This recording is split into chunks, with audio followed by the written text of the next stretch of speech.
పరిశుద్ధుడ మహోన్నతుడ మా తండ్రి నీకు వందనాలు, నీకు స్తోత్రం స్తుతులు చెల్లిస్తుంటున్నాం.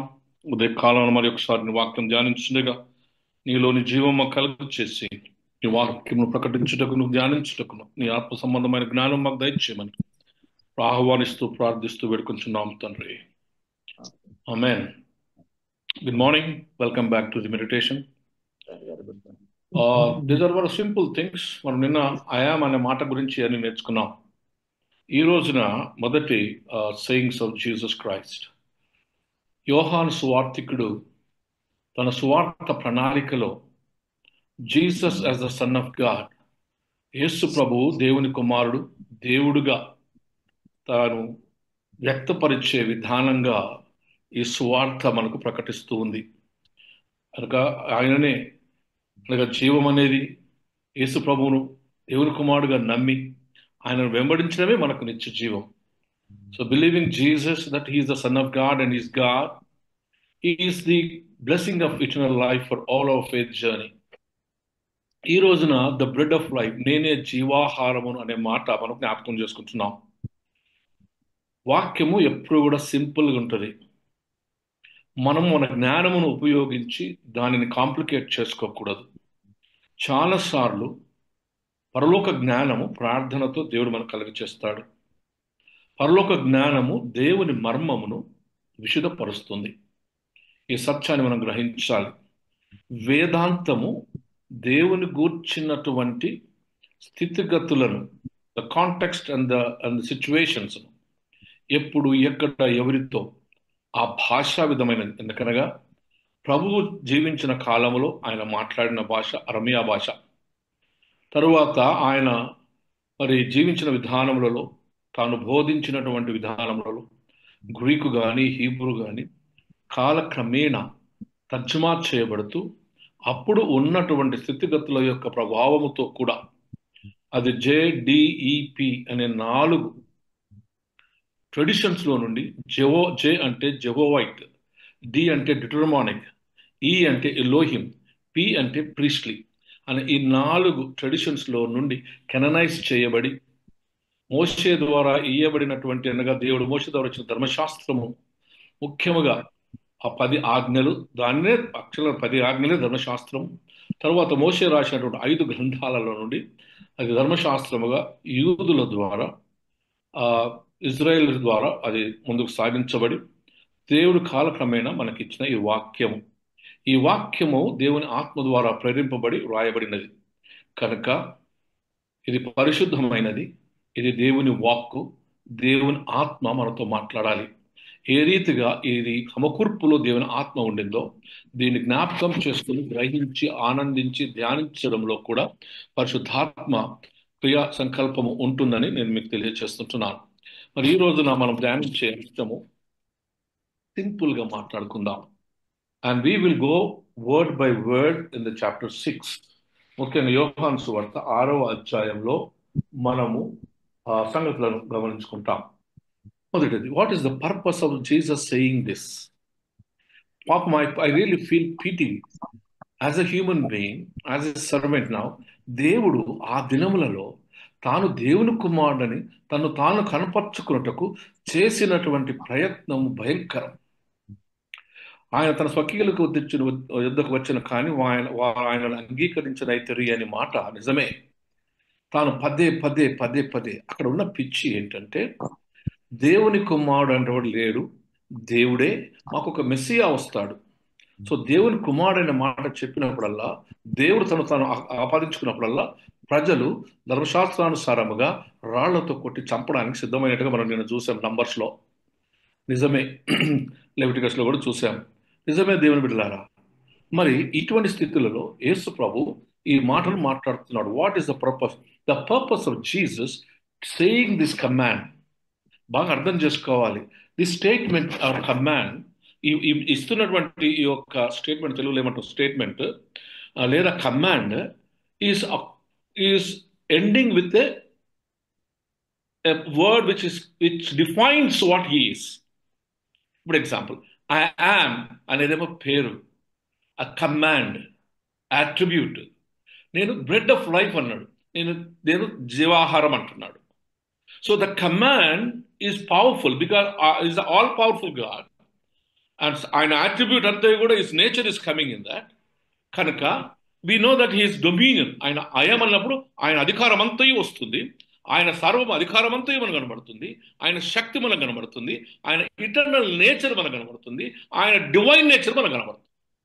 సో మొదటి మాటలో మనకు అందరికి తెలిసి ధ్యానించిన మనం, నేను జీవాహారం ఉన్నప్పుడు అంటే ఆయన కమాండ్కు చివరి భాగంలో పెట్టే మాట చాలా ఆయన యొక్క స్వభావాన్ని కలుగచేసి అధికారాన్ని లోకానికి చూపిస్తుంది. ఆయన ఏమై ఉన్నాడో అది మనకు చూపిస్తుంది. ఇది అంతర్యమునకు అంతరాత్మకు దేవుడు తాను మనుషుల యొక్క మనసులు మారకపోతే, గ్రహించకపోతే, నా యొక్క ప్రక్రియ నశించిన దాన్ని వెతికి రక్షించడానికి వచ్చినటువంటి ఆ మనుష్య కుమారుని యొక్క రక్షణ ప్రణాళిక పరిపూర్ణత కాదు కనుక ఆయన ఈ మాటలు చేయడం మొదలుపెట్టాడు.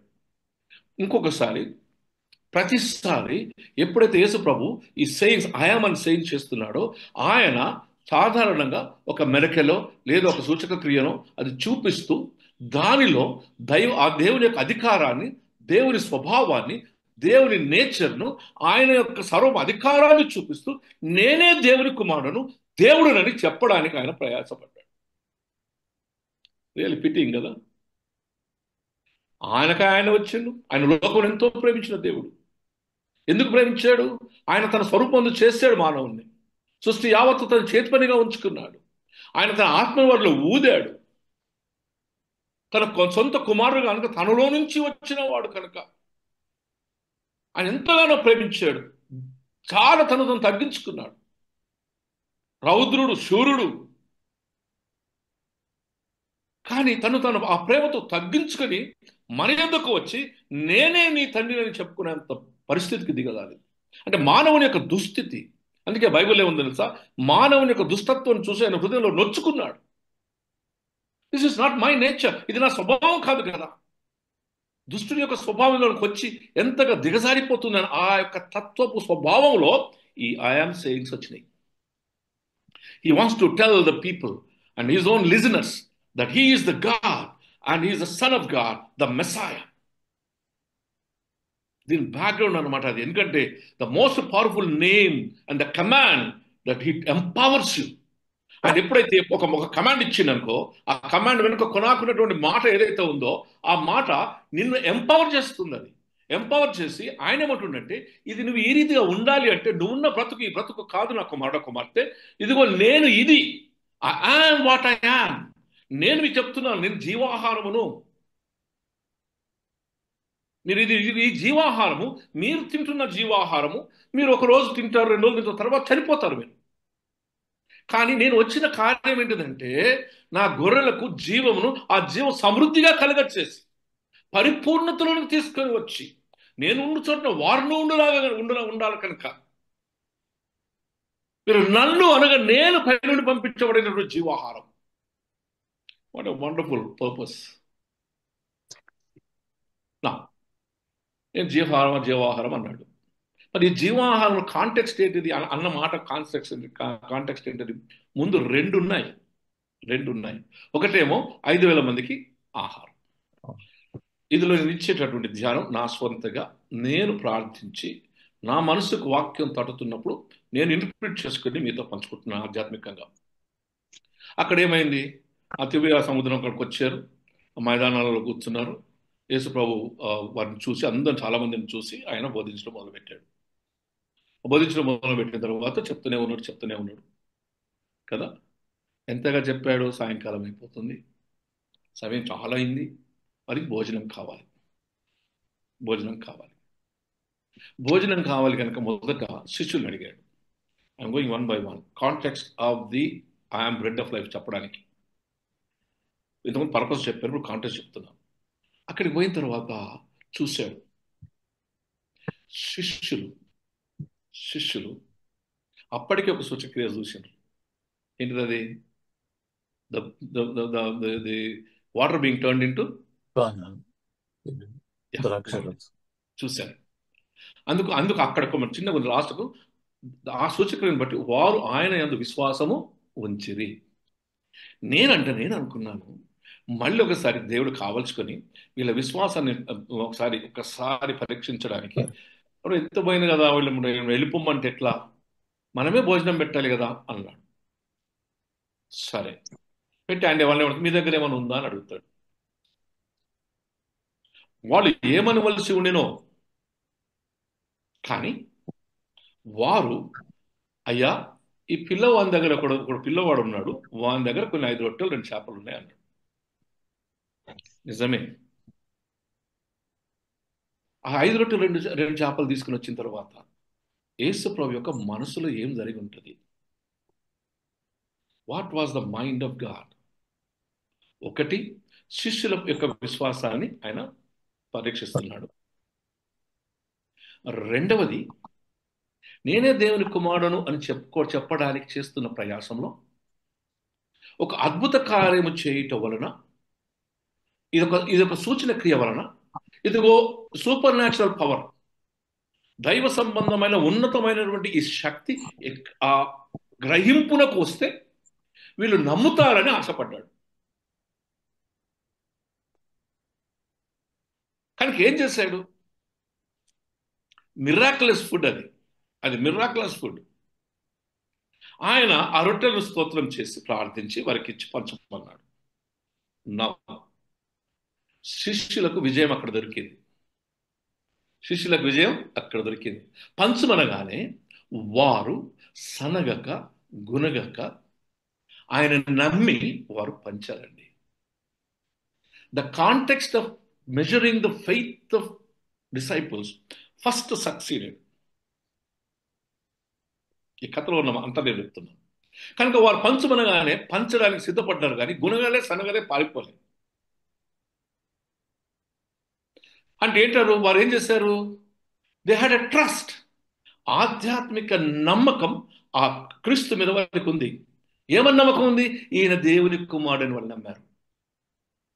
కొట్టుకులాడుతున్నారు, ఇంకా ఇంకా కొట్టుకున్నారు. ఎందుకంటే వాళ్ళు అప్పటికే దేవునికి వచ్చినటువంటి వార్త వింటున్నారు కదా, వాళ్ళకి పెట్టటకు ఉంది కదా, ధర్మశాస్త్రం ఉంది కదా. ఈ అయమయ పరిస్థితులలో నూతనముగా వచ్చిన మనుష్య కుమారుడు మెస్సియాగా వీరు ఆయన వెంబడిస్తూ ఈ జీవిత ప్రయాణంలో ఆయన విశ్వాసం ఇస్తూ ఉన్నారు దేవుని కుమారుడు అని.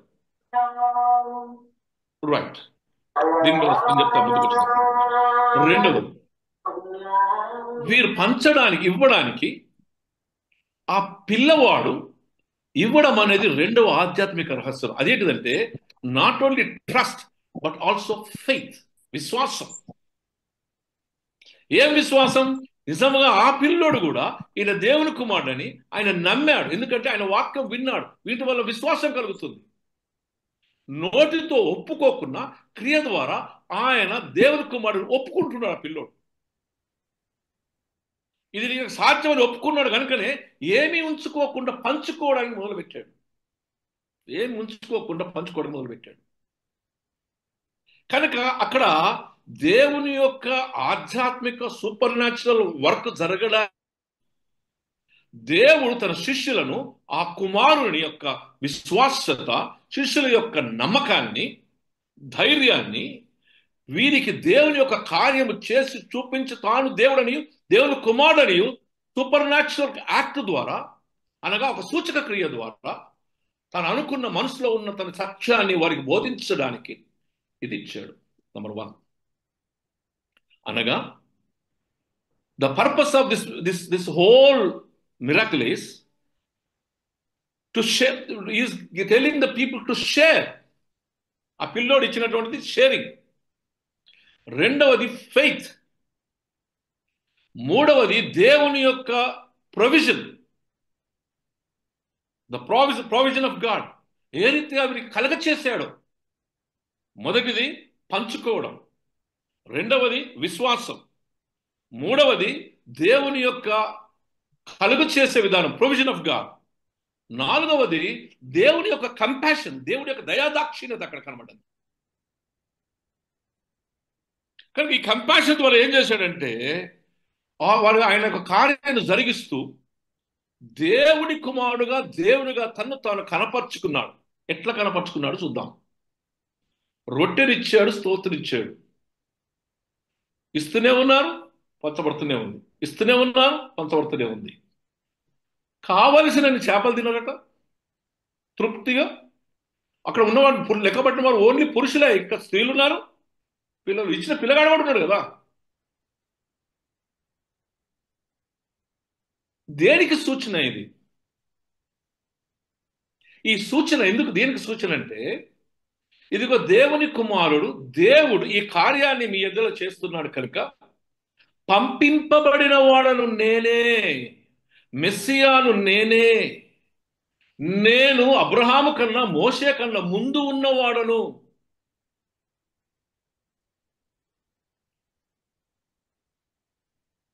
తండ్రి నుండి వచ్చిన వాడను. ఇది అంతరంగం గ్రహించలేని స్థితిలో ఉన్నటువంటి పరిస్థితులలో తను తాను ప్రకటించుకొనొచ్చు మీకు జీవం కలిగించేవాడని భోజనం చేయటం వలన, ఈ రాత్రి భోజనం చేస్తావు కానీ నీవు తిని తిని తిని ఆఖరికి చనిపోతే, ఒకడు సమస్త లోకము సంపాదించుకొని తన ప్రాణాన్ని పోగొట్టుకుంటే ఏమొస్తుంది? కానీ నేను ఉండు చోట నువ్వు ఉండాలి కనుక నీకు జీవం కలిగించేటప్పుడు నేను వచ్చి ఉన్నా, పాపము చేత నువ్వు మరణం అప్పగించబడి ఉన్నావు. పాపం అనే ఆ శాపము నుండి, ఆ మరణం అనే ఆ శాపం నుండి విడుదల చేయడానికి నేనే జీవాహారమును. That is the point he is trying to do. కనుక అక్కడికి వచ్చి ఏం చేశాడంటే, ఆ రొట్టెను పంచడం, తెరవడం, ఇరగొట్టడం, పంచడం, ఇరగొట్టడం, పంచడం. మీరు గమనిస్తే ఒకసారి, విలువబడిన శరీరం ఎవరిదండి? క్రీస్తుదే. క్రీస్తుదే. అది మరి గ్రహించలేదు. ఇక్కడికి ఆపేస్తాను, ఎందుకంటే ఈ విలువబడిన శరీరం గురించి మళ్ళీ చెప్తాను. గ్రహించలేదు. పూజ వాళ్ళు మిరాక్యులస్ ఫుడ్ తిన్నారు కానీ వాళ్ళు ఏమనుకుంటున్నారో తెలుసా? అబ్బబ్బలే ఉందిలే ఇది, ఈయనకు అధికారం, భలే అధికారం ఉన్నది, ఇది దేవుడని గ్రహిస్తలేరు వాళ్ళు. ఈయన దగ్గర ఏదో శక్తి ఉంది, ఆ శక్తితో భలే పెడుతున్నాడు రొట్టెలు గిట్టెలన్నీ అని ఆయన వెంబడించడం మొదలుపెట్టారు. వెంబడించడం మొదలుపెట్టినప్పటికీ ఆయన ఈ సంగతి చూశాడు. ఈ మధ్యలో ఏం చేశారు తెలుసా? ఈ మధ్యలో ఒక దిక్కు 5,000 మందికి పెట్టాడు, తరువాత జీవాహారం రాకముందు మధ్యలో పేతురు నీళ్ళ మీద నడవడం ఉంది. ఇది మధ్యలో ఎందుకు వచ్చిందా అని నేను బాగా ఆలోచన చేసిన. కానీ ఒక గొప్ప స్టేట్మెంట్ ఉందండి, అది ఒక గొప్ప స్టేట్మెంట్ ఉంది, అది చెప్తాను. అయినాక వీరందరూ సముద్రంలోకి వెళ్ళారు, 2 కోసుల దూరం వెళ్ళాడని మన యోహాన్ చెప్తాడు. యేసు ఒంటరిగా వెళ్ళి ప్రార్థన చేసుకొని జాము అనగా అక్కడ రాత్రి పూట ఎప్పుడో మధ్యరాత్రి 2 గంటల 3 ప్రాంతంలో, జాము ప్రాంతంలో తిరిగి వస్తున్నాడు. చూసి భయపడతారు, భయపడి దయ్యం అనుకుంటారు. అయితే భయపడకూడదు నేనే అంటాడు. నువ్వైతే ప్రభువా నేను వస్తాను అంటాడు పేతురు. పేతురు నడుస్తూ ఉన్నప్పుడు ఆ గాలి బీచడానికి అలలు పెద్దగైనందుకు మునగడం ప్రారంభిస్తాడు. అనుమానపడ్డాడో మరి భయపడ్డాడు, ఈత పేతురు కదా, జారలే కదా, వీళ్ళంత ఈత రాదా? ఈత వస్తుంది. కానీ ఎందుకు భయపడ్డాడో? ప్రభువారు నన్ను పట్టుకో అంటే ప్రభు చేయించి పట్టుకుంటాడు. అయినాక మీరు చూడండి ఒకసారి వాక్యం తెరవండి. యోహాను సువార్త, మత్తయి సువార్త 14వ అధ్యాయం 33వ వచనం.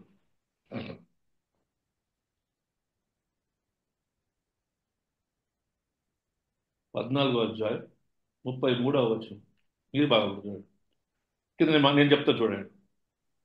ధోని ఎక్కినప్పుడు గాలి అణిగింది, అంతటా ధోనిలో ఉన్నవారు వచ్చి నీవు నిజముగా దేవుని కుమారుడు అని చెప్పి ఆయనకు మ్రొక్కిరి. Look at the purpose. నువ్వు నిజముగా దేవుని కుమారుడు అని చెప్పి ఆయనకు మొక్కిరి. They worshipped him. ఈ 5 రొట్టెలు 2 చేపలు వారి విశ్వాసం, వారి ట్రస్ట్ అంతా అయిన తర్వాత ఈ పేతురు యొక్క ఆ నడవడంలో చేతులు చాపారు, డోర్లో తీసుకుని దేవుళ్ళకి వచ్చిన తర్వాత నువ్వు నిజముగా దేవునికి దయ్యం అనుకున్నారు వీళ్ళు. నువ్వు నిజముగా దేవుని కుమారుడు, సూచక క్రియ వలన దేవుని యొక్క కార్యములను వీరు ప్రభు దేవుని కుమారుడు, దేవునికే సాధ్యము. మొదటేమనుకున్నారు? దయ్యం అనుకున్నారు. కానీ ఆయన చెయ్యి అందించి, హల్లెలూయా, చెయ్యి అందించి ఆయనను లాగినప్పుడు మరణములో నుండి జీవానికి గుంజాడు. He has called him, pulled him from the death to the life.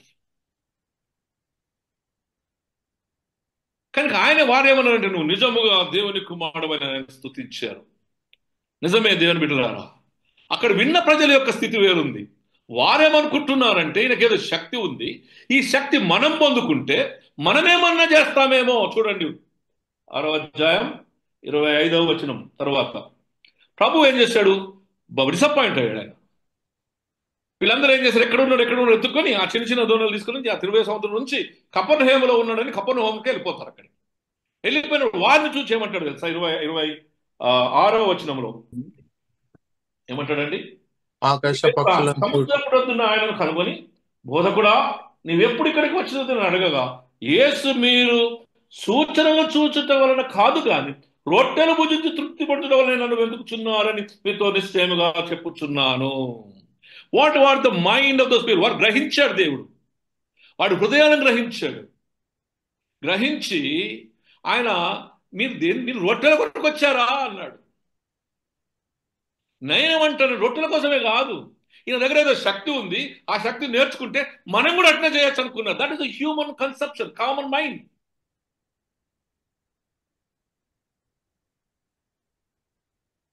యేసును వెంబడించినప్పుడు శిష్యులను ఏమంటాడు? మీరు మనుషులను బట్టి జాలరులుగా చేస్తానంటాడు. వారి ఉద్దేశం ఏంటంటే పొలిటికల్ మెస్సాయ. బరబ్బా చూస్తే కత్తి ఉన్నది, ఈయన దగ్గర జ్ఞానం ఉన్నది, ఈయన ప్రజలను వెంబడిస్తున్నారు కనుక మనము వీ కెన్ ఓవర్కమ్ అనుకున్నారు వాళ్ళు. యేసుప్రభుని చూసి ఒక పొలిటికల్ మెస్సయ్యగా, ఒక వచ్చినటువంటి దేవుని యొక్క పొలిటికల్ మెస్సయ్యగా దేవుడు పంపిన వాడుగా చూస్తున్నారు. కానీ ఆయన రాజ్యం ఇదని సంగతి అర్థం కాలేదు వాళ్ళు.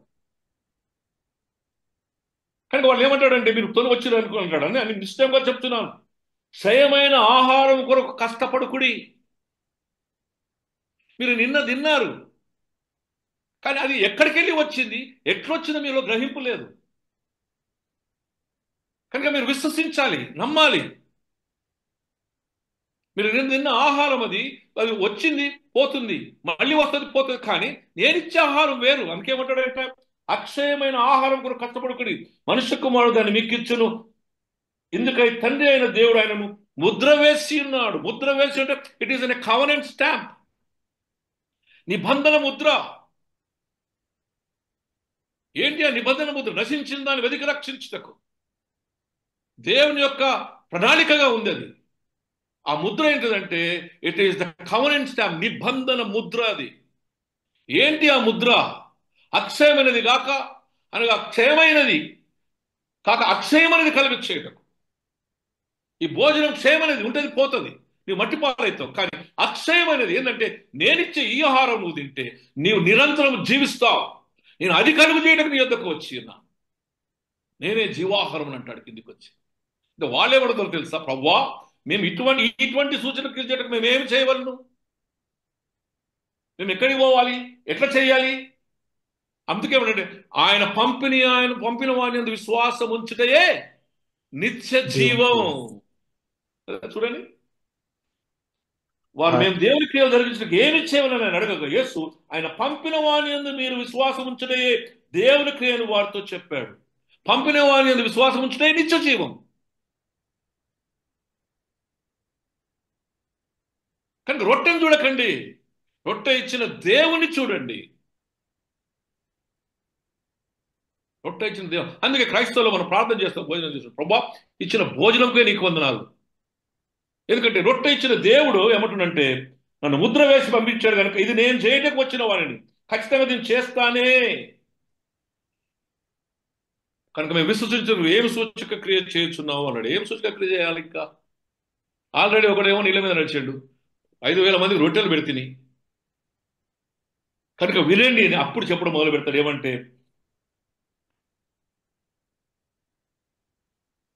భుజించుట పరలోకం నుండి ఆయన ఆహారం వారికి అనుగ్రహించిన వాయబడి ఉన్నది కానీ అడుగుతారు. మళ్ళా డౌట్, ఎవరిది? మన్నా. మన్నా సనుగుతూ ఉంటే, గునుగుతూ ఉంటే అప్పటికి 2 నెలలు అయిపోతుంది వీళ్ళు నడుచుకుంటూ వచ్చి. ఏదో ఒక ప్రాంతం అది, దాదాపుగా ఎక్సడస్లో, ఎక్సడస్ 16, 10, 14 వచనాలు ఎక్కడ ఉంటుంది. అయితే అక్కడికి వచ్చిన అడుగుతూ ఉంటే ఏమంటారు? మన్నా దేవుని దగ్గర పోతే, don't worry I give them అని వాళ్ళకు ఒక మన్నాని ఇస్తాడు. Manna is nothing but the bread. కానీ ఆ మన్నా తిని వాళ్ళు చచ్చిపోయారు కదా. నేను ముద్రింపబడి పంపింది ఎందుకంటే తిని చచ్చిపోవడానికి కాదు, నేనిచ్చే ఆహారం అది నీలోనికి వచ్చినప్పుడు నీవు రూపాంతరం చెందడానికి, నీవు దేవుని యొక్క ఆత్మస్వరూపంలోకి మార్చబడ్డానికి. నీకు ఇవ్వబడిన దేవుని వాక్యమే నేను. ఆ వాక్యమే జీవాహారం. ఆ వాక్యము దేవుని యొద్ద ఉంది. అది దేవుడై ఉన్నాడు. ఆ దేవుడే మీ యొద్దకు వచ్చాడు. 14వ వచనం మొదటి అధ్యాయం. ఆయన సత్యస్వరూపైన దేవుడు, ఆ శరీరధారి మన మధ్యకు వచ్చి నివసించుతున్న దేవుడు, కృపా సత్య సంపూర్ణుడిగా మన మధ్యకు వచ్చిన దేవుడు. Here is the fact that we should understand. ఏమంటాడంటే, లేదు లేదు నేనే జీవాహారం. కనుక నేనేమంటాడంటే, వారు తిని చనిపోయారు, కానీ పరలోకం నుంచి ఆహారం మోసే మీకు ఇయ్యలేదు. నా తండ్రి పరలోకం నుండి వచ్చి నిజమైన ఆహారం నీకు అనుగ్రహించుచున్నాడు. ఆ నా తండ్రి పరలోకం నుండి వచ్చి నిజమైన ఆహారం నీకు అనుగ్రహించున్నాడు. ఎవరు ఆ పరలోకం నుంచి వచ్చిన ఆహారము? యేసయ్యనే. ఒకసారి చూడండి, యోహాను సువార్త 3:16. నేను లోకమును ఎంతో ప్రేమించి సరే, కాగా ఆయన తండ్రి కుమారుడుగా పుట్టిన వాని అందు విశ్వాసం ప్రతి వాడు నశింపక నిత్య జీవం పొందుటకు ఆయన అనుగ్రహించు. లోకము తన కుమారుని ద్వారా రక్షణ పొందుటకే గాని లోకములకు తీర్పు తీర్చుటకు దేవుడు ఆయన లోకంలోని పంపలేదు. పైన నా తండ్రి పంపిన పైనుండి వచ్చిన ఆహారం ఎవరు?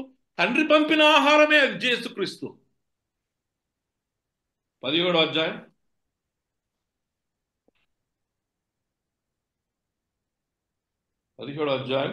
18వ వచనం. నీవు నన్ను లోకంలో పంపిన ప్రకారం నేను వారిని లోకములోనికి పంపితిని. నా తండ్రి పరలోకమును పంపిన ఆహారం. ఇంకా చూడండి కిందికి వచ్చిన తర్వాత 25వ వచనం. నీతి స్వరూపుడవు తండ్రి, లోకం నన్ను ఎరగలేదు, నేను నిన్ను ఎరుగుదును. నీవు నన్ను పంపితివని వీరెరిగి ఉన్నారు. అందుకే ఈ ఐఎమ్ సేయింగ్స్ అన్ని. నువ్వు నన్ను పంపావు లోకానికి, ఆయన విశ్వాసం ఉంచిన వాడు నశింపక నిత్య జీవం పొందుతున్నాడు వాక్యం బోధిస్తుంది. కనుక అక్కడ ఏమంటున్నాడంటే, చాలా క్లియర్గా చెప్తున్నాడు. ఏమంటున్నాడంటే, పరలోకం నుండి పంపినటువంటి జీవాహారం దేవుడు పంపుతాడు. మోస ఇచ్చింది కాదు, ఇది దేవుడే పంపాలా. దేవుడు పంపిన జీవాహారము అది నేనే. వారు ప్రభువా ఈ ఆహారం ఎల్లప్పుడూ మాకు అనుగ్రహించింది. అందుకు యేసు వారితో ఈ మాట అన్నాడు, నేనే జీవాహారము, నేనే. నా యొద్దకు వచ్చువాడు ఏమాత్రమును ఆకలి కొనడు, కిందికి వస్తే తప్పికొనడు. నేనే జీవాహారము, నా యొద్దకు వచ్చువాడు ఆకలి కొనడు, దప్పికొనడు. నేనిచ్చడి నీరు త్రాగడు వాడు ఎన్నడు నువ్వు దప్పికొనడు. ఏంటి ఈ ఈ ఆకలి? ఏంటి దాహం? మత్తయి సువార్త 5వ అధ్యాయం 6వ వచనం. నీతి నిమిత్తము ఆకలి దప్పులు గలవారు ధన్యులు, పరచబడుదురు. ఈ ఆకలి ఏంటిదంటే దేవుని నీతి అనగా రైచియస్నెస్. ఇది దేవుని నీతి అంటే దేవుని రైచియస్నెస్. ఆ నీతి కొరకు ఆకలి దప్పులు గల వారు తృప్తిపరచబడతారు. ఎందుకంటే నేనే జీవాహారం, ఇది నీతిమంతులుగా తీర్చుటకు నేనే కదా. దేవుని వాక్యమే నేను నీతిమంతులుగా చేస్తుంది. నేను చూశాను కదా, మనం వాక్యంలో చూడలేదు, సాంక్టిఫికేషన్ అండ్ గ్లోరిఫికేషన్ చూశాం. నిన్ను నీతిమంతులుగా యేసు రక్తంతోనే నీవు కడగబడి, నీ దోషములన్నీ నీళ్ళ నుంచి దూరం చేయబడి, అవి వీపు నుంచి తీసివేయడం పాతాళంలో తొక్కబడి, నీవు విమోచనకు కలుగ చేయబడి నీతిమంతులుగా పరిశుద్ధులుగా తీర్చబడ్డావని జ్ఞాపకం చేసుకున్నాం మనం. You have been glorified without any sin. పాపము యొక్క ఆ పాపము లేకుండా నువ్వు దేవునిలో మహిమపరచబడ్డావు, దేవుని కుమారుడు. కనుక ఏమంటున్నాడంటే ఆయన, ఈ ఆహారం ఎల్లప్పుడు ఇవ్వండి, నేనే జీవాహారమును. ఈ జీవాహారమే దేవుని వాక్యము. దేవుని వాక్యమే దేవుడు. ఆది వాక్యము దేవుని యొద్ద ఉండి దేవుడైన వాక్యమే ఇది. So indirectly Jesus is claiming his deity. దైవత్వాన్ని అక్కడ జ్ఞాపకం చేస్తుండే వాళ్ళు. ఎన్నిచ్చు జీవం దేవుడి నుంచి ఆహారమైనది. కావున వారు ప్రభువా జీవాహారమే నా యొద్దకు వచ్చువాడు ఏమాత్రం ఆకలిగలడు, నా యొద్ద విశ్వాసం ఉంచువాడు ఎన్నడూ దప్పికొనడు. మీరు నన్ను చూచి ఉండి విశ్వసింపక ఉన్నారని నీతో చెప్పి తిని. తండ్రి, మీరు నన్ను చూడలేదు కనుక, మీరు నమ్ముతలేరు కనుక ఈ సంగతులు జ్ఞాపకం చేస్తాను. తండ్రి, నాకు అనుగ్రహించిన వారందరూ నా యొద్దకు వత్తరు. నా యొద్దకు వచ్చువారిని నేను ఎంత మాత్రమునో బయటకు త్రోసివేయను. 40వ వచనం. కుమారుని చూచి ఆయన విశ్వాసం ఉంచు ప్రతి వాడును నిత్య జీవం పొందుటే నా తండ్రి చిత్తమని అంత్య దినమున నేను వారిని లేపుదును. పునరుత్థానంకి వచ్చేసిండు, వారిని లేపుదును. దేవుని బిడ్డలారా, that means he's the eternal life. రెండవ అంశంకి వస్తుంది ఇంట్లో. ఇక్కడ రండి మళ్ళా 52వ వచనం. యూదులు ఈయన శరీరమును ఎలాగూ తినగలనీయడని ఒకనితో ఒకడు వాదించిరి. ఉమ్. కావున యేసు మీరు మనుష్య కుమారుని శరీరము తిని ఆయన రక్తం 51వ వచనం. పరలోకం నుండి, ఇప్పుడు పరలోకం నుండి దిగి వచ్చిన ఆహారం యేసు ప్రభువుని చూసినాం మనం. సరే, పరలోకం నుండి దిగి వచ్చిన జీవాహారం నేనే. ఎవడైనా ఈ ఆహారం భుజిస్తే వాడు ఎల్లప్పుడూ జీవించును, మరియు నేనిచ్చు ఆహారం లోకములకు జీవన కొరకైన నా శరీరమే అని ఆయనతో మీతో నిశ్చయముగా చెప్పుచున్నాను. అందుకు వారు, ఈయనని ఎట్లా తింటాం మనం కదా, మనుష్య కుమార శరీరం తిని ఆయన రక్తం త్రాగితేనే కానీ మీరు జీవం గలవారు కారు. నా శరీరం తిని నా రక్తం త్రాగువాడే నిత్య జీవం గలవాడిని, అంచెదినను వానిని లేపుదును. మళ్ళా ఇదమాట. ఇక్కడేమంటాడు? కుమారుని చూచి అనేది విశ్వాసం ఉంచి ప్రతివాడు నిత్య జీవం పొందుటే నా తండ్రి చిత్తము అంత్యదినమున నేను వానిని లేపుదును. నా తండ్రి చిత్తం ఏంటంటే విశ్వసించండి, నేనే జీవాహారం, పరలోకం నుండి వచ్చిన జీవాహారం నేనే. ఇక్కడ కూడా ఏమంటున్నాడంటే నా శరీరం తిని నా రక్తం త్రాగుడు, నేనే జీవాహారం.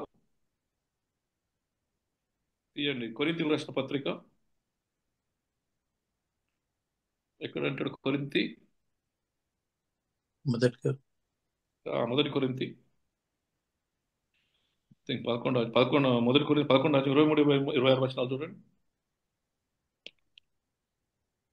23 మొదటి కొరింథీ 11:23-26.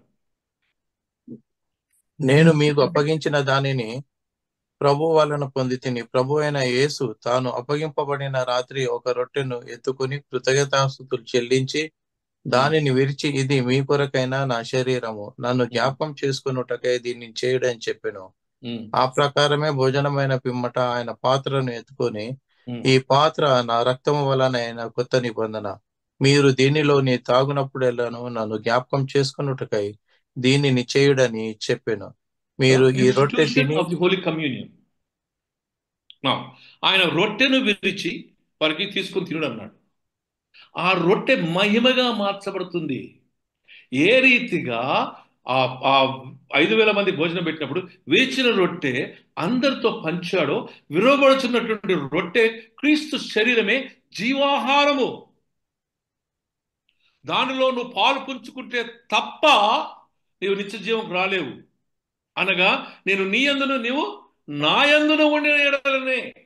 ఒకవేళ అది అసాధ్యమైంది అనుకో, నువ్వు నాతో నువ్వు లేవబడలేవేమో. గమనించండి, జీవం గల తండ్రి నన్ను పంపెను కనుక నేను తండ్రి మూలంగా జీవించున్నట్టే నన్ను తినువాడు నా మూలముగా జీవించును. 57వ వచనం.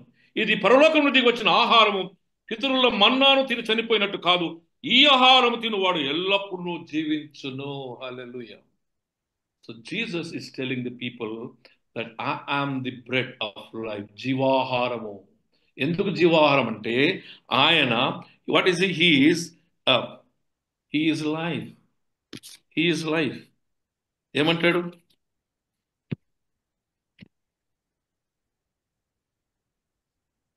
నేనే జీవాహారం.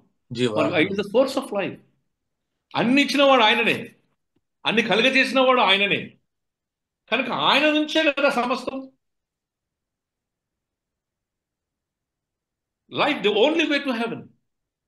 పరలోకానికి నిత్య జీవానికి నేనే ఒకనాడు. Because is the source of eternal life. ఆయన నిత్య జీవానికి ఆయననే మూల కారణం. ఆయన ద్వారా తప్ప ఎవరు తనని చేరలేడు. కనుక ఆయన is an ever lasting life, నిత్య జీవం. కనుక ఆయన ఏమంటాడంటే is the one who gives the life. చూడండి ఒకసారి 16వ అధ్యాయం మత్తయి సువార్త 16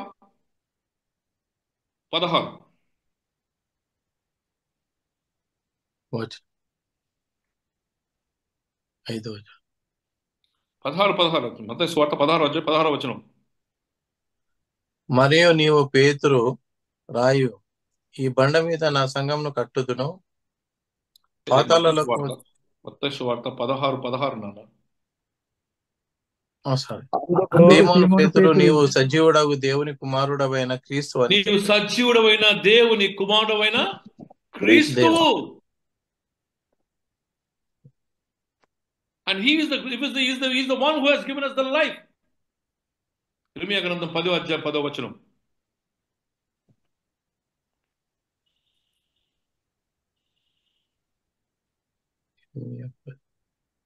ఇర్మీయా గ్రంథం. యెహోవాయే నిజమైన దేవుడు. యెహోవాయే నిజమైన దేవుడు. He is the one who gives the life. ఆయనే జీవము గల దేవుడు. ఆయనే is living God, therefore he gives you life. And bread of life అంటే he is a living God, therefore ఆయన సజీవుడైన దేవుని కుమారుడు అనగా లివింగ్ గాడ్. ఆయన సజీవ నిజమైన దేవుడు కనుక, ఆ నిజమైన దేవుడు ఆయన జీవించిన దేవుడు కనుక నీకు జీవాన్నిచ్చే దేవుడు. ఆ జీవమే యేసుక్రీస్తు. ఇంకోటి కూడా చూడండి, దానియేలు గ్రంథం 6వ అధ్యాయం 26వ వచనం. నా రాజ్యములోని సకల ప్రభుత్వములందు నుండి వాసులు దానియేలు యొక్క దేవునికి భయపడచ్చు, ఆయన సముఖమునందు వణుకుచుండెను. ఆయననే జీవము గల దేవుడు. సాక్ష్యం చూసిన ఇక్కడ రాజు చెప్తున్నాడు, ఆయనే జీవము గల దేవుడు. Bread of life. Because God is living and he is the living God who gives you eternal life. జీవం లేని వాడు ఏమిస్తాడు నీకు? సజీవుడు కనుక, జీవించిన వాడు కనుక ఆయన నీకు జీవం ఇస్తానని జ్ఞాపకం చేస్తుంటున్నాడు. పరలోకంలో దిగి వచ్చిన జీవాహారం క్రీస్తే. ఆ క్రీస్తును నమ్మిన విశ్వసించిన వాడే, ఆయన శరీరం తిని ఆయన రక్తము త్రాగిన వాడే తృప్తిపరచబడతాడు కనుక పరిపూర్ణతలకు తీసుకుని వచ్చి మరణములో నుండి జీవములోనికి నడిపింపబడతాడు. ఆయన సజీవుడు కనుక ఆయన సజీవతను మీకు కలుగచేసి మీరు నాతో ఉండులాగున మీరు పరిపూర్ణమైన రూపాంతర అనుభవంలోనికి చేరి క్రీస్తు సమరూపములుగా మార్చబడి. మన్నా తిన్నవారు చనిపోయారు, కానీ పైనుండి వచ్చిన ఆహారం దేవుని వల్లనే కలుగుతుంది. ఆ పైనుండి వచ్చిన ఆహారమే నేను. నన్ను పంపిన వారిని నేను ఎరుగుదును. ఆయన మీకు జీవం కలిగి చేయటకును, గొర్రెలకు అదికి సమృద్ధిగా కలిగి చేయటకును నన్ను పంపించి ఉన్నాడు. ఆ సమృద్ధి అయిన జీవమే నేను ఉండు చోటున మీరు ఉండుటకు. దేవుడు ఈ మాట జ్ఞాపకం చేస్తున్నాడు. I'm the God and the son of God, the మెస్సాయా who will give you life except Jesus. నేను ఇక్కడ జాగ్రత్తగా వేరే రెఫరెన్సెస్ తీసుకుంటలేదు, ఎందుకంటే ఇది సేయింగ్స్ లో అన్ని కలుస్తూ ఉంటాయి కనుక. I'm the life, I'm the bread of life. నేను ఈ భుజించువాడు మీరు తింటారు. దయచేసి క్షయమైనది కాక అక్షయమైన దానిని మీకిచ్చుటకు నేను వచ్చి ఉన్నాను. దాన్ని వెదకండి, దానికోసం ప్రయాసపడండి. There is a dichotomy. Yes, we need bodily food. Bodily food is not eternal, but spiritual food is eternal. ఈ శరీరం నశించిపోతుంది, కానీ నీలో ఉన్న క్రీస్తు జీవము నిన్ను తండ్రితో ఉండలాగా నీకు దోహదం చేస్తుంది. Therefore, the only purpose of God is to say that I am exactly what Peter said. సజీవుడైన దేవుని కుమారుడైన క్రీస్తువు, నువ్వు నిజముగా దేవుని కుమారుడు. ఆ యొక్క శిలువపై ఉన్నటువంటి అక్కడ ఉన్నటువంటి శతాత్మ చెప్తాడు, నువ్వు నిజముగా దేవుని కుమారుడు. Let us realize this. Let us come to the Lord. ప్రభువుని వెంబడిస్తున్న మనము ఆ యొక్క ప్రజల వలె నాకేం దొరుకుతుందా అని చూస్తున్నామా? ప్రభువును గుర్తించలేక దయ్యమని భయపడుతున్నామా? ప్రభువును గుర్తించినప్పుడు అవిశ్వాసముతో మునగడానికి ప్రయత్నం చేస్తున్నాం, మునిగిపోతున్నామేమో. జాగ్రత్త. ప్రభు అంటున్నాడు, చెయ్యి అందిస్తున్నాడు. ఆ చెయ్యే రక్షణ హస్తం, అదే జీవము, అదే జీవం గల దేవుని శరీరం. ఆయన శరీరం తినవాడు, ఆయన రక్తం త్రాగువాడు నశింపక నేను ఉండు చోటున వారు ఉంటారని ప్రభు చక్కని మాటలు మనకు జ్ఞాపకం చేస్తున్నాడు. It is true. Everybody should understand that he is the life and he is the source of life and he is the living God. సజీవుడైన దేవుని యొక్క కుమారుడు, జీవమున తండ్రి నన్ను పంపిన కనుక నేను తండ్రి మూలంగా జీవించున్నట్టే నన్ను తినువాడు నా మూలముగా జీవించును. దేవుడు తన కృప మనకు దయచేయును గాక. ఆమేన్.